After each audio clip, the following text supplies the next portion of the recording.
তৈরি করছি egg muffin. একটা বাটিতে 3টা ডিম ভেঙে নিচ্ছি।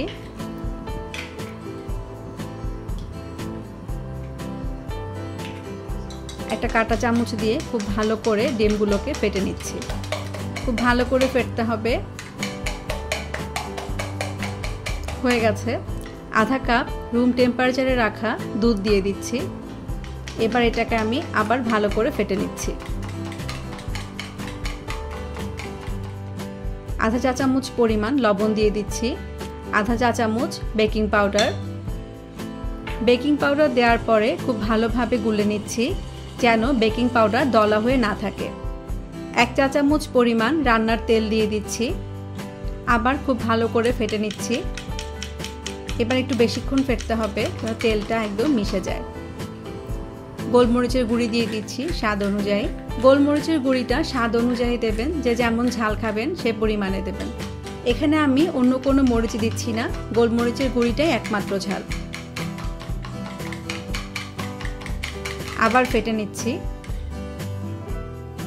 একটা মাফিন ট্রেতে ভেজিটেবল অয়েল স্প্রে করে দিচ্ছি। তবে আপনাদের যদি স্প্রে না থাকে একটা টিস্যুতে রান্নার তেল নিয়ে আপনারা মাখিয়ে দিতে পারেন। আমার অন্যান্য ভিডিওতে টিস্যুতে রান্নার তেল নিয়ে আমি মাখিয়ে দিয়েছি, আপনারা সেটাও ফলো করতে পারেন। আন্দাজ মতো কিউব করে কাটা পেঁয়াজ দিয়ে দিচ্ছি।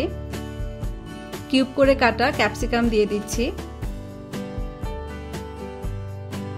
কিউব করে কাটা টমেটো,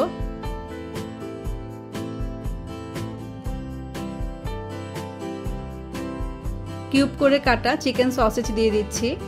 আপনারা চাইলে লেফট ওভার মাংস দিতে পারেন, পালং শাক দিতে পারেন, আবার বরবটি কুচি করেও দিতে পারেন। সবজিটা একদম যার যা ইচ্ছা অনুযায়ী।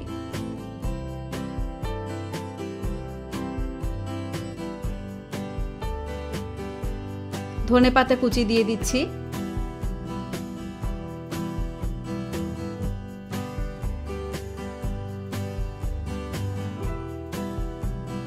গ্রেট করা চিজ দিয়ে দিচ্ছি। আমি এখানে মোজারেলা চিজটা দিয়েছি।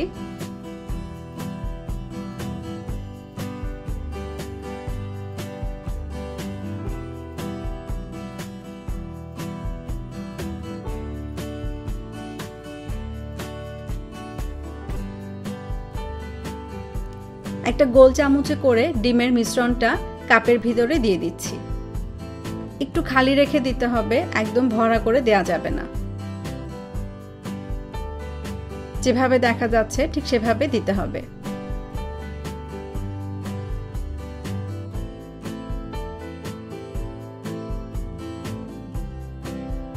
হয়ে গেছে। চলুন দেখে নেই এগ মাফিন তৈরি করতে কি কি লাগছে। 3টা ডিম, কিউব করে কাটা ক্যাপসিকাম, কিউব করে কাটা টমেটো, কিউব করে কাটা পেঁয়াজ, কিউব করে কাটা চিকেন সসেজ, ধনেপাতা কুচি, আধা কাপ দুধ, প্রয়োজন মতো গ্রেট করা চিজ, প্রয়োজন মতো গোলমরিচ গুঁড়ি, আধা চা চামচ লবণ, আধা চা চামচ বেকিং পাউডার, প্রয়োজন মতো রান্নার তেল। 180 ডিগ্রি সেন্টিগ্রেড তাপমাত্রায় ওভেনটাকে প্রিহিট করে নেওয়ার পরে মাফিনের ট্রেটাকে ঢুকিয়ে দিয়েছি। 20 মিনিট অপেক্ষা করতে হবে। তবে ওভেন ভেদে সময় হয়তো কমও লাগতে পারে। লক্ষ্য রাখতে হবে মাফিনগুলো গোল্ডেন ব্রাউন কালার হওয়া পর্যন্ত। বেশ সুন্দর ফুলে উঠেছে, একটা সুন্দর গন্ধ পাওয়া যাচ্ছে। হয়ে গেছে, বের করে নিচ্ছি। অসাধারণ একটা গন্ধ বের হয়েছে, দেখতেও খুব সুন্দর লাগছে, একটা গোল্ডেন ব্রাউন কালার। তবে এখন যতটা ফোলা মনে হচ্ছে, ঠান্ডা হওয়ার পরে ফোলা ভাবটা কিন্তু একটু কমে যেতে পারে। এবার ঠান্ডা হওয়ার জন্য 10 মিনিট অপেক্ষা করছি। খুব ভালোভাবে ঠান্ডা না হওয়া পর্যন্ত এটা কোনোভাবেই তোলা যাবে না। ঠান্ডা হওয়ার পরে একটা কাঁটা চামচ আর একটা চাকু দিয়ে একটুভাবে সাইডগুলো আলগা করে সার্ভ করে নিচ্ছি। অবশ্যই তৈরি করবেন। কোনো প্রশ্ন থাকলে ভিডিওর নিচে কমেন্টে কমেন্ট করবেন, আমি উত্তর দেওয়ার চেষ্টা করব। ধন্যবাদ।